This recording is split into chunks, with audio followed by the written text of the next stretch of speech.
औज़ुबिल्लाहि मिनश्शैतानिर्रजीम बिस्मिल्लाहिर्रहमानिर्रहीम।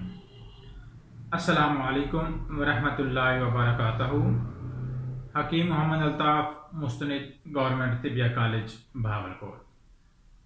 नाजरीन, आज का जो मेरा मौजू है वो है कि सर्दियों की वजह से जो एड़ियों का फट जाना, जो अक्सर सख्त सर्दी जब पड़ती है तो उस वक़्त जो पाँव की एड़ियाँ होती हैं वो फटना शुरू हो जाती हैं।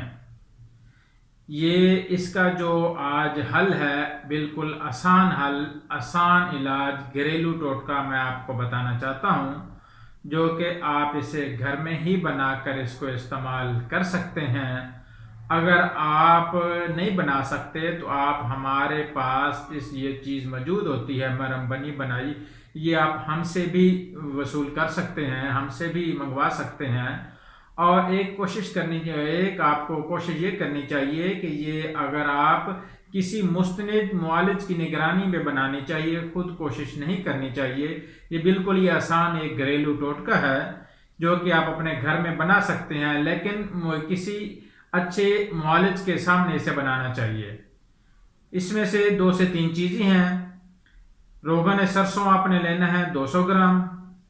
शहद की मोम, जो शहद खाने वाला होता है उसकी जो मोम है जिससे शहद निकाला जाता है उसे मोम कहते हैं, वो आपने शहद की जो मोम है वो आपने लेनी है 50 ग्राम। इसमें तीसरे नंबर पे चीज़ है वो है शंख का मुरक्कब, आपने जो है ना वो आपने लेना है 10 ग्राम।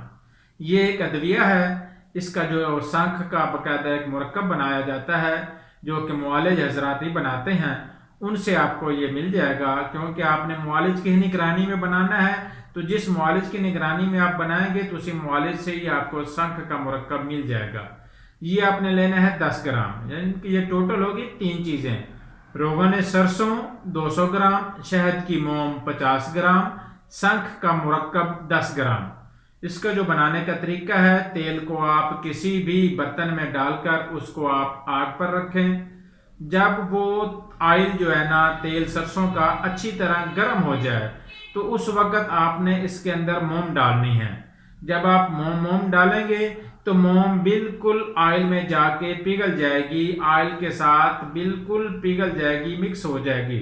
जब आपने देखना है कि जो है ना मोम ऑयल में बिल्कुल पिघल गई है, नीचे आग जल रही है, तो उस वक़्त आपने जो शंख का जो मुरक्कब है वो इसमें डाल देना है। जब आप शंख का मुरक्कब डालेंगे तो उस वक़्त आपने आग जो नीचे जल रही है उसको बंद कर देना है। उसके बाद आपने इसको आग से उतार कर इसको हिलाना शुरू कर देना है, ताकि जो आपने शंख का मुरक्कब डाला है वो मोम में और शहद का जो मुरक्कब बना है उसमें अच्छी तरह मिक्स हो जाए।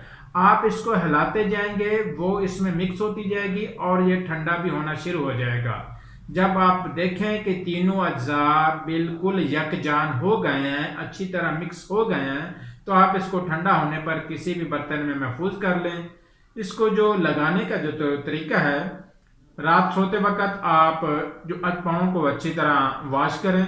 वॉश करने के बाद उसको आप साफ करें। साफ करने के बाद आपने जो आपकी एड़ी मुतासर है, जो जगह आपकी सर्दियों की वजह से फटी हुई है, एड़ी खासतौर पे बहुत ज़्यादा फटना शुरू हो जाती हैं, उस एड़ी के ऊपर आपने इस मरहम को लगाना है।